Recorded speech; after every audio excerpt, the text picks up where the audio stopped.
Ladies and gentlemen, I am SidAlpha, and it's not very often that I actually get to do a full review of a game, but every so often I do actually manage to finish one, and as my Is It Worth It series is for first impressions or games that I haven't completed, this is the first review that includes a full playthrough of a game in quite some time. So today we're going to be taking a look at Tacoma, a futuristic sci-fi walking simulator developed by Fullbright, the same developers of Gone Home. Now, I do have to admit that I have not played Gone Home before in my life, so I have no idea what sort of expectations fans of that game might place on Tacoma, but I thought it would be worth mentioning that as I'm coming at this without knowing any history of the developers themselves. And I know that Gone Home is a relatively popular game. So before we get into the meat of the game and what it's all about, I do want to talk about the options menu for a moment, as I do prefer to go through and analyze the options menu in my own head, because this is usually a good indication of the level of the thought and effort that one can expect throughout the rest of the game, and it's actually pretty solid here. Not much is overlooked. There's not a crazy amount of options, but then again, this is not an exceptionally complicated game, and I think that both with the audio and video options, there's not much that I would have wished had been there that wasn't outside of a colorblind or color deficiency setting. The game does sport multiple languages, rebindable keys, seamless integration between controller and keyboard and mouse control schemes, even with a left-handed controller option, which I actually don't see very often, or it could be that I just happen to notice it here, I'm not quite sure. And also includes an FOV slider, anti-aliasing, and ambient occlusion. All in all, the options menu was fairly well-rounded and definitely got this game started off on the right foot. The game itself, as I said before, is a walking simulator, which usually gives me a not insignificant amount of hesitation. The reason behind that is due to the fact that it is actually extremely difficult to do a walking simulator well.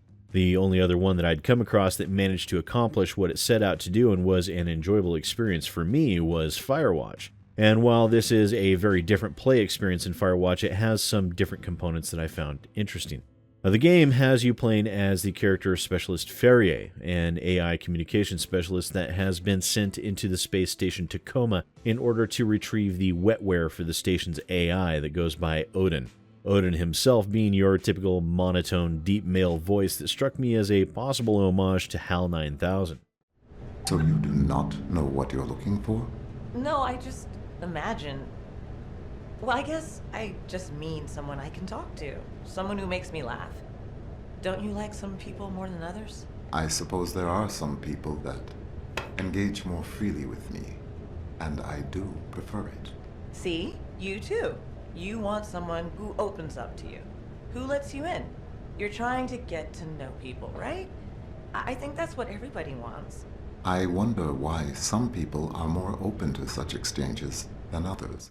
However, without getting into the story too much, this is, to my surprise, not a story about the AI going berserk and killing the crew. I hope that doesn't spoil too much, but this game treats AIs as a very commonplace thing, like it's natural to have an AI present on a station like Tacoma, and that they're also treated very much as a member of the crew in most scenarios. It's an interesting look at our own possible future given all the work in the real world when it comes to designing and testing AI that has gone on in recent years. And through the course of the game, your character interacts with the game environment through an AR or augmented reality interface that was an interesting take on things. And the story itself is related to you mostly through this AR environment that your character experiences within the game.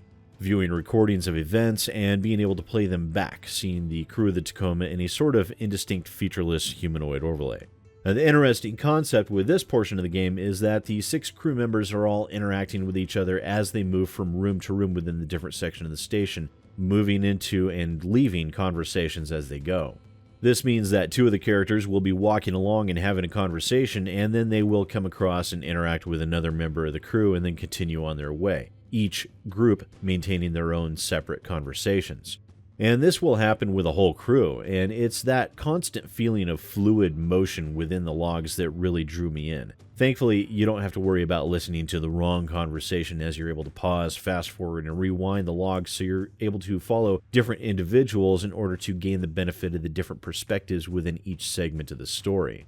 Now, it was fascinating to see when I first realized what was happening and how the developers interwove the different arcs of the crew. This, more than anything else within the game, could have really been done poorly, but they kept the story tight and meaningful, and the quality of the voice actors was absolutely on point and really sold me with their performances. Decade after decade. How do you think this looks? Huh. Sorry, this is what Odin wanted? Odin, this is what you wanted, isn't it? That is a fairly accurate representation of my instructions. See? He loves it. Thank you, Odin. That'll be all. Yeah, but we're the ones who have to eat it. Well then, no need to keep the good people waiting, eh? Evie, we're about to cut the cake. Right. Be right there. Here it is. Odin's masterpiece. Sarah, come on up. It's ready. Gather round, everyone. As per Obsolescence Day tradition, tonight's festivities have been planned entirely by our all-knowing, all-seeing computer companion, Odin. He provided specifications for the cake, the decor.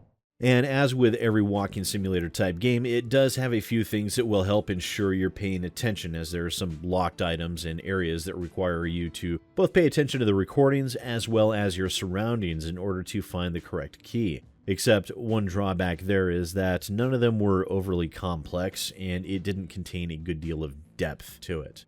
The story itself was good, if a bit predictable. Now, most walking simulators are fairly limiting and on rails, not offering much by way of player agency, and unfortunately Tacoma is no different in that regard.